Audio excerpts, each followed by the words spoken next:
വട്ടച്ചൊറി അല്ലെങ്കിൽ റിംഗ് വേം ഇൻഫെക്ഷൻ. ഇത് സാധാരണയായി ഏപ്രിൽ മെയ് മാസങ്ങളിലാണ് കാണപ്പെടാറ്. ഇതൊരു ഫംഗൽ ഇൻഫെക്ഷനാണ്. ഞാൻ ഡോക്ടർ ശ്രുതി, വ്യോമ ആയുർവേദ ഹോസ്പിറ്റലിലെ കൺസൾട്ടൻ്റാണ്. ഇതൊരു ഫംഗൽ ഇൻഫെക്ഷൻ ആയതുകൊണ്ട് തന്നെ ഒരു വ്യക്തിയിൽ നിന്ന് മറ്റൊരു വ്യക്തിയിലേക്കും ഒരു വ്യക്തിയുടെ ഒരു ശരീരഭാഗത്ത് നിന്ന് മറ്റു ശരീരഭാഗങ്ങളിലേക്കും പകരാനുള്ള സാധ്യത വളരെ കൂടുതലാണ്. വട്ടച്ചൊറി ഉള്ള ഭാഗം തൊടുകയോ ചൊറിയുകയോ ചെയ്ത് ശരീരത്തിൻ്റെ മറ്റു ഭാഗങ്ങൾ തൊടുകയോ ചൊറിയുകയോ ചെയ്യുമ്പോൾ ഒരു ഭാഗത്തു നിന്ന് മറ്റു ഭാഗങ്ങളിലേക്ക് വട്ടച്ചൊറി പകരുന്നു. അതുപോലെ തന്നെ ഒരു വ്യക്തിയിൽ നിന്ന് മറ്റു വ്യക്തിയിലേക്കും.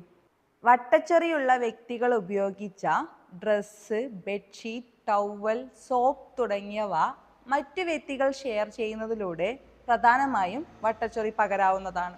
ഇതിൻ്റെ പ്രധാന ലക്ഷണം വട്ടത്തിലുള്ള ചുവപ്പ് നിറത്തോടു കൂടിയിട്ടുള്ള പാച്ചസ് ശരീരത്തിൻ്റെ പല ഭാഗങ്ങളിലായിട്ട് കാണപ്പെടുന്നു. പ്രത്യേകിച്ചും നല്ല ചൊറിച്ചിൽ അനുഭവപ്പെടുന്നു. ഫസ്റ്റ് സ്റ്റേജിൽ ഇത് ശരീരത്തിൻ്റെ കക്ഷത്തിലോ തുടയിടക്കുകളിലോ അതുപോലെ തന്നെ സ്ത്രീകളിലാണെങ്കിൽ ബ്രസ്റ്റിൻ്റെ അടിയിലോ ആണ് പ്രധാനമായും കാണപ്പെടാറുള്ളത്. പിന്നീട് അവ ശരീരത്തിൻ്റെ പല ഭാഗങ്ങളിലേക്കായി സ്പ്രെഡ് ആകുന്നു. സ്വയം ചികിത്സ ചെയ്യുന്നത് ഇത് ചിലപ്പോൾ വിട്ടുമാറാത്ത അവസ്ഥയിലേക്ക് വരെ ചെന്നെത്തിച്ചേക്കാം. മികച്ച ആയുർവേദ ചികിത്സയിലൂടെ നമുക്കിത് പൂർണ്ണമായും മാറ്റിയെടുക്കാവുന്നതാണ്.